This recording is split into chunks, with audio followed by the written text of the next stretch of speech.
Donc on dit soit h, la fonction définie sur R par h de x égale moins 4x plus 9. Calculer l'image de 0 par h. Donc si on veut l'image de 0, donc on va calculer h, on remplace le x par 0, h de 0. C'est donc égal à moins 4 fois, on remplace le x par 0, plus 9. Ce qui donne moins 4 fois 0, ça donne 0 plus 9, ce qui donne 9. Donc l'image de 0 par h vaut 9. Question de calculer h de moins 2. Donc h de moins 2, c'est l'image de moins 2 par la fonction h. Donc h de moins 2, ce qui donne moins 4 fois, attention, on remplace l'x par moins 2, donc on met des petites parenthèses, fois moins 2, plus 9. Moins 4 fois moins 2, négatif fois négatif, positif, ce qui donne 8 plus 9, ce qui donne 17. L'image de moins 2 par h vaut 17. Question 3. Calculer l'antécédent de 1 par h. Détailler le calcul. Donc si on veut l'antécédent de 1, ça signifie qu'à l'arrivée, on a obtenu 1.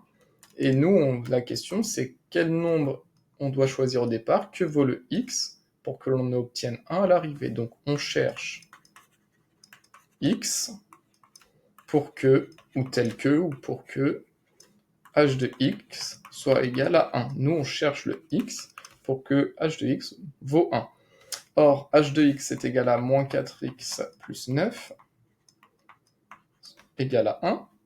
On va isoler le x, donc on va effectuer moins 9 à gauche, moins 9 à droite. Donc à gauche, je fais moins 9 à gauche, plus 9, moins 9, 0. Et à droite, 1, moins 9. On fait moins 9 à gauche, moins 9 à droite. Il reste moins 8. Et moins 4x, c'est moins 4 fois x. Donc on va diviser par moins 4 à gauche. Et à droite, on divise par moins 4. Et on trouve que x est égal à 2. Négatif divisé par négatif donne un nombre positif. Et ça donne 2. Donc l'antécédent de 1 par g vaut 2. Et on peut vérifier, toujours au brouillon, vous vérifiez au contrôle, si on calcule l'image de 2, si x vaut 2, donc h de 2, ça donne moins 4 fois 2 plus 9. Moins 4 fois 2, ça donne moins 8. Il reste moins 8 plus 9, et moins 8 plus 9, ça vaut bien 1. Donc si on prend 2 pour nombre de départ, à l'arrivée, on obtient bien 1. Et question 4, une petite inéquation pour se remettre dans le bain. Donc question 4, on vous demande de résoudre l'inéquation h de x strictement supérieur à 0. Donc h de x est strictement supérieur à 0. h de x, d'après l'énoncé, ça vaut moins 4x plus 9. Donc moins 4x plus 9 strictement supérieur à 0.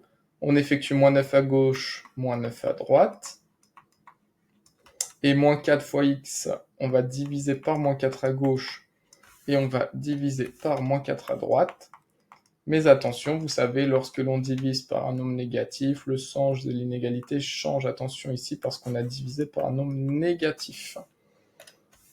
Et on trouve que x est strictement inférieur à 2,25. Et on vous demande de donner la solution sous la forme d'un intervalle. Donc on a x strictement inférieur à 2,25. Donc si vous avez besoin d'une droite pour vous aider x, donc nous là on a 0. Et on veut que les x soient strictement inférieurs à 2,25. Alors 2,25 c'est ici. Les x doivent être strictement inférieurs à 2,25. Donc les nombres inférieurs à 2,25 sont ici. Et on regarde, ici x est strictement inférieur, il n'y a pas le symbole ou égal, il n'y a pas ce symbole-là, donc x ne peut pas valoir 2,25, donc en 2,25 le crochet est tourné vers la partie non colorée. Donc ça signifie que x appartient à l'intervalle allant ici de moins l'infini, donc moins l'infini toujours exclu, jusqu'à 2,25, non compris, le crochet tourné vers la partie non colorée.